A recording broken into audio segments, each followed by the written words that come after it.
So those of you that know me and work with me know I have three nightmares when it comes to working with customers and clients.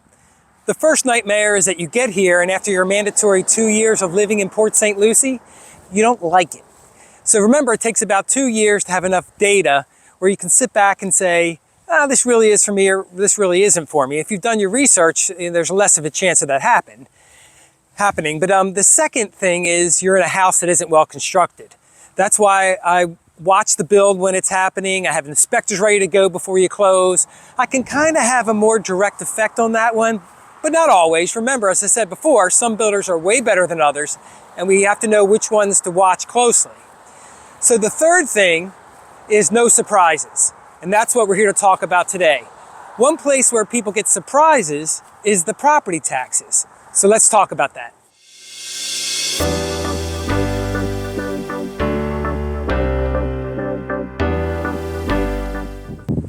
So I'm Steve Kimos, a realtor specializing in new construction here in beautiful Port St. Lucie, Florida. So I'm sitting at Panda Express with my friend and client, Barbara Green. Shout out to Barbara Green, she's a cool lady. And her friend Lisa was there, and we got into a conversation about taxes. And when Barbara said that her taxes would be around 2%, she was like, what? So they did some quick calculations, and Lisa couldn't believe what her taxes were going to be. She had no idea it was going to be that much. She actually was caught a little off guard. Now, Lisa seems like a really nice person, and I hated to see her surprised like that. And I couldn't help but thinking, I wish I would have been there for her before she bought, or I wish she had a pretty good realtor, because that way she would have had a pretty close estimation of what her, fees were going to be on a monthly/yearly basis. Now, to avoid any surprises, there are two videos that I made that everybody moving here should see. One is about the real cost of living in tradition in Port St. Lucie, where I show my actual bills. This way you don't get someone who's just saying, hey, this is roughly what it's going to cost you to live here. In the videos, you actually have somebody showing you pictures of their bills. And the other video is related to taxes and CDD fees. And I link both of those videos down below.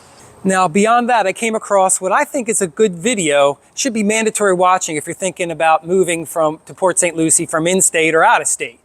Now, the video clip is produced by the local government at Port St. Lucie and talks about property taxes. And I'm out here at the local tax collector office right now. So the people in here did this. It's a really good video when it comes to explaining the tax process, but it does miss a couple of things that need a little bit further clarification. So the first thing that needs clarification is if the house that you bought or the new house that you bought has a CDD fee. That CDD fee will be included in the tax bill. If you aren't familiar with CDD fees, these are fees that the builder has asked the county to cover to put in infrastructure for developments. Things like sewers, electricity lines, cable lines, water lines, fiber optics and such. The government then passes those fees on to the people who buy in the development through something called the CDD bond. Now, the CDD fees can range from as little as $50 a month to $250 a month, and they can last anywhere from 5 years all the way up to 30 years, maybe even a little more. Now, since these fees come in your taxes, it's lumped in there, which raises your taxes 0.1 or 0.2%. See, another thing is how the government assesses your house. You see, I bought a $450,000 house a few years ago in tradition. And my first tax assessment from the government wasn't $450,000. It was around $400,000. So the government tends to assess your home less than retail value that you bought it for. Then a $50,000 Homestead Exemption comes off of that assessment. So in the end, I paid based off of roughly a $370,000 government tax assessment. Now, for you to ballpark that, your taxes on whatever your government assessment ends up being is going to be roughly 2 to 2.2% of your home's assessed value, not retail value. So the process here is pretty straightforward. The first thing that happens on a yearly basis is you get a trim notice around the middle of August. Now, trim stands for truth in millage, which gives you an estimate within a few dollars of what you're going to pay when you get your actual bill in November.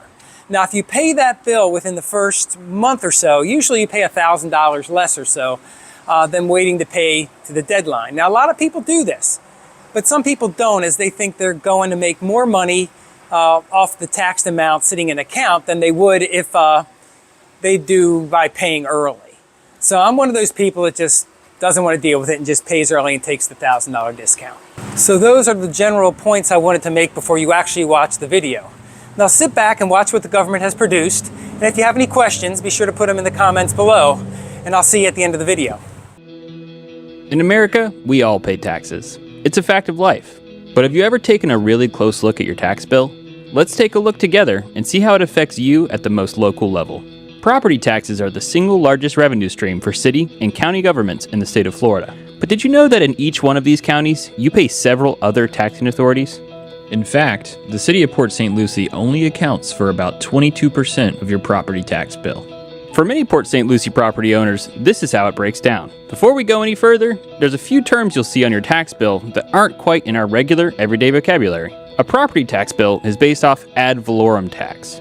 Ad valorem is Latin for according to value, and it is applied annually to the property you own, as opposed to special assessments, which are levied for a specific purpose, or sales tax or gas tax, which are levied at the time the transaction is made.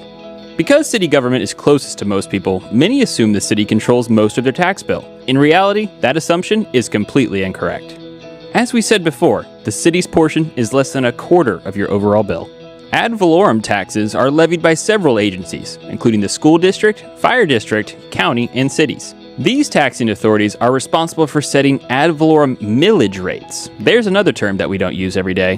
The millage rate is essentially your property tax rate, or the rate of tax per $1,000 of taxable value. Now that we've covered the basics, let's cover the tax bill. Ad valorem taxes, or in short, your property tax, is paid at the beginning of the fiscal year. Ad valorem taxes are based on the value of a homeowner's property. Every year, the county property appraiser issues an assessed value for your home. That, minus exemptions, makes up your taxable value. Let's quickly talk about those exemptions. A major exemption in Florida is the Homestead Exemption, which is up to $50,000 on a primary residence. There are also property tax discounts based on age, disability, or veteran status. Florida's Save Our Homes provision allows you to transfer all or significant portion of your tax benefit, up to $500,000, from a home with the Homestead Exemption to a new home within the state that also qualifies for the exemption. When you hear about a similar house to yours having a completely different tax bill, it's usually because of these exemptions and benefits. For the purpose of this video, we will assess a homeowner here in Port St. Lucie with an assessed value of $200,000. We will subtract the homestead exemption of $50,000.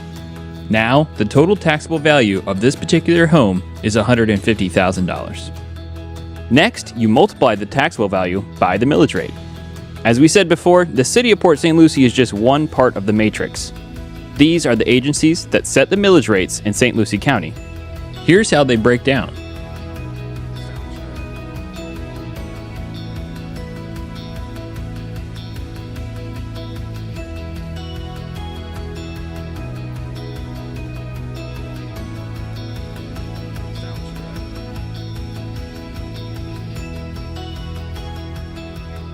In this example, the tax bill for this homeowner is just under $4,325 based on these millage rates.